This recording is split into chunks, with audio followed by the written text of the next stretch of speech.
ఈ విశ్వం మొత్తం నిశ్శబ్దంగా ఉన్నప్పుడు మన మనసులో మాత్రం ఎన్నో శబ్దాలు.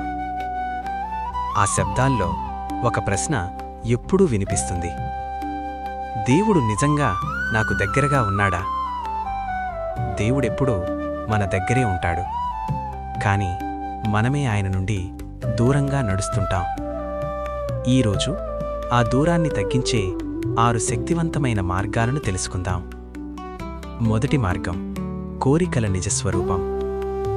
మన కోరికలు మనల్ని ఎక్కడికి తీసుకెళ్తున్నాయి? డబ్బు, పదవి, గౌరవం ఇవన్నీ తాత్కాలికమైనవి.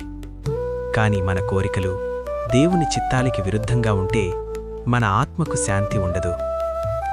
దేవుడు మన కోరికలను తీర్చే సేవకుడు కాదు, ఆయన మనల్ని మార్చే మార్గదర్శి.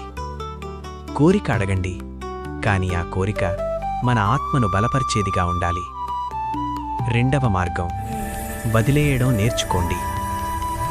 ఎక్కువ కావాలనే తాపత్రయం మన హృదయాన్ని భారంగా చేస్తుంది. మన చేతుల్లో ఎంత ఉన్నా మనసులో అసంతృప్తి ఉంటే మన జీవితం ఖాళీగానే ఉంటుంది. కొన్ని కోరికలను వదిలేసినప్పుడే మనకు నిజమైన స్వేచ్ఛ లభిస్తుంది. దేవుడికి దగ్గర కావాలంటే ముందుగా అవసరం లేనిదాన్ని వదిలేయాలి. మూడవ మార్గం: శాంతి అనే శక్తి. కోపం మన శక్తిని తినేస్తుంది. ద్వేషం మన దృష్టిని మసకబారుస్తుంది. అసూయ మన ఆనందాన్ని చంపేస్తుంది. ఈ మూడు ఉన్నచోట దేవుడు నిలబడడు. శాంతిగా ఉన్న మనసులోనే దేవుని సాన్నిధ్యం ఉంటుంది. నిశ్శబ్దమంటే బలహీనత కాదు, నిశ్శబ్దం అంటే ఆత్మబలం. నాల్గవ మార్గం: కృతజ్ఞతాభావం. మనకు ఉన్నదానిపై ఎప్పుడూ ధన్యవాదం చెప్పామా? మన శ్వాస, మన ఆరోగ్యం, మన జీవితం ఇవన్నీ దేవుని బహుమతులే. కృతజ్ఞత లేని ప్రార్థన ఖాళీ మాటలుగా మారుతుంది. రోజుకొక్కసారైనా మన హృదయంతో ధన్యవాదాలు దేవుడా అని చెప్పండి.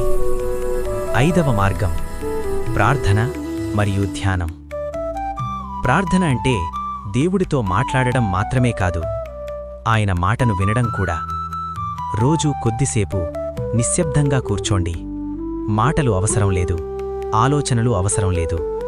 ఆ నిశ్శబ్దంలో దేవుడు మీ హృదయాన్ని తాకుతాడు. అక్కడే నిజమైన శాంతి ఉంటుంది. ఆరవ మార్గం: సేవ అనే ప్రార్థన.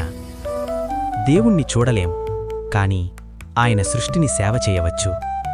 ఒక చిరునవ్వు, ఒక సహాయం, ఒక మంచి మాట ఇవన్నీ దేవుడికి చేసే సేవలే.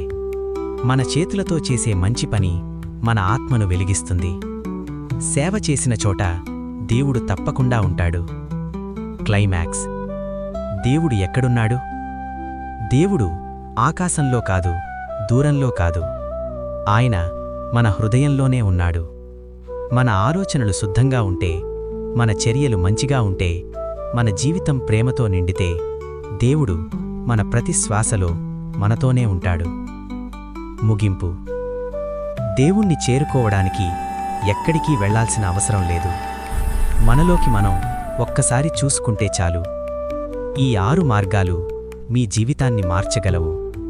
ప్రేమతో జీవించండి, శాంతితో ఆలోచించండి, కృతజ్ఞతతో ముందుకు సాగండి. అప్పుడు దేవుడు మీ జీవితంలో స్వయంగా మాట్లాడతాడు.